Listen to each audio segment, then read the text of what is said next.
Hello दोस्तों, आप सभी का मेरे चैनल इमोशनल स्टोरीज में स्वागत है।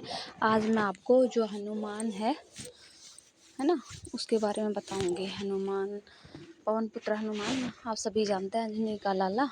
ठीक है, देखिए, हनुमान जी के धर्म पिता वायु थे, इसी कारण उन्हें पवन पुत्र हनुमान कहते थे। ठीक है, पवन पुत्र के नाम से भी जाना जाता है। बचपन से ही दिव्य होने के कारण साथ साथ उनके अंदर असीमित शक्तियों का भंडार था। बहुत ही शक्तिशाली थे हनुमान जी। बालकपन में एक बार सूर्य को पका हुआ फल समझकर उसे वो खाने के लिए उड़कर जाने लगे।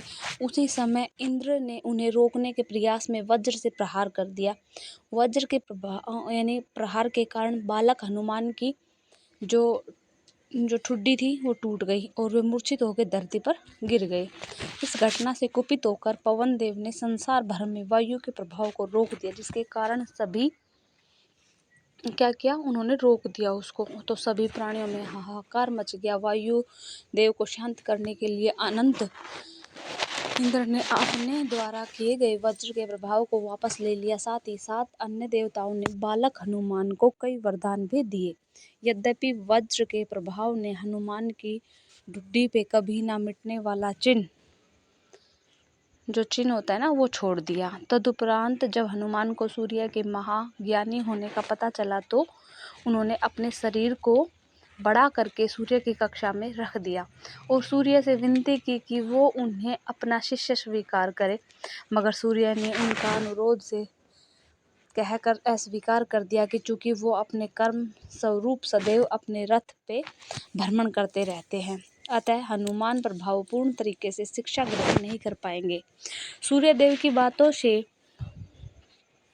विचलित हुए बिना हनुमान ने अपने शरीर को और बड़ा करके अपने एक पैर को पूर्वी छोर में और दूसरे पैर को पश्चिमी छोर पे रखकर पुनः सूर्यदेव से विनती की और अतत हनुमान के दृढ़ता से प्रसन्न होकर सूर्य ने उन्हें अपना शिष्य स्वीकार कर लिया। तो हनुमान जी किनके शिष्य थे? सूर्यदेव के। ठीक है, तदुपरांत हनुमान ने सूर्यदेव के साथ निरंतर भ्रमण करके अपनी शिक्षा ग्रहण की। शिक्षा पूर्ण होने के उपरांत हनुमान ने सूर्यदेव से गुरु दक्षिणा लेने के लिए आग्रह किया, परंतु सूर्यदेव ने ये कहकर मना कर दिया कि तुम जैसे समर्पित शिष्य को शिक्षा प्रदान करने में मैंने जिस आनंद की अनुभूति की है वो किसी गुरु दक्षिणा से कम नहीं है। परंतु हनुमान के पूर्ण आग्रह करने पर सूर्यदेव ने गुरु दक्षिणा स्वरूप हनुमान को सुग्रीव की सहायता करने की आज्ञा दे दी। तभी तो हनुमान जी सुग्रीव के पास रहते थे।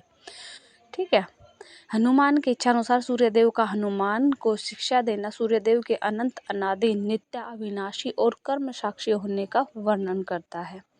हनुमान जी बालकपन में बहुत नटखट थे, तभी तो सूर्यदेव को पका फल समझकर खाने चले गए थे। वो अपने स्वभाव से साधु संतों को सता देते थे। बहुधा वो उनकी पूजा सामग्री और आदि कई वस्तुओं को छीन झपट कर लेते थे। उनके इस नटखट स्वभाव से रुष्ट होकर साधुओं ने उन्हें अपनी शक्तियों को भूल जाने का एक लघु श्राप दे दिया। देखो, श्राप भी मिला है उन्होंने।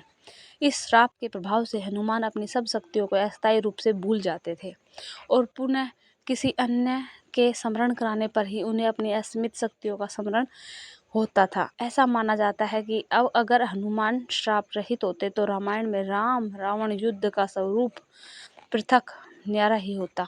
कदाचित वो स्वयं ही रावण सहित संपूर्ण लंका को समाप्त कर देते। तो देख लो, हनुमान जी इतने ताकतवर थे कि जो रावण है वो भी बहुत ताकतवर था, बुद्धिमान था, है ना, और पंडित था।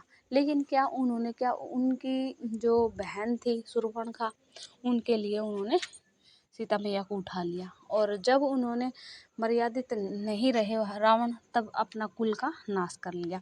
तो इस हमें पूरी कहानी से ये शिक्षा मिलती है कि हनुमान जी कैसे थे, उनको कैसे श्राप मिला, उन्होंने क्या किया। ठीक है, और वो कितने बलशाली हैं।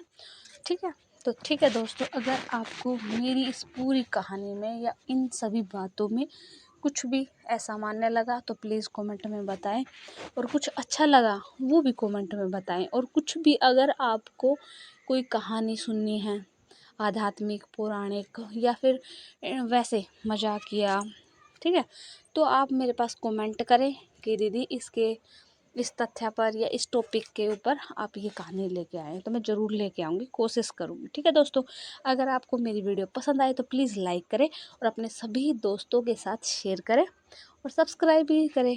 थैंक यू दिल से आपका आभार।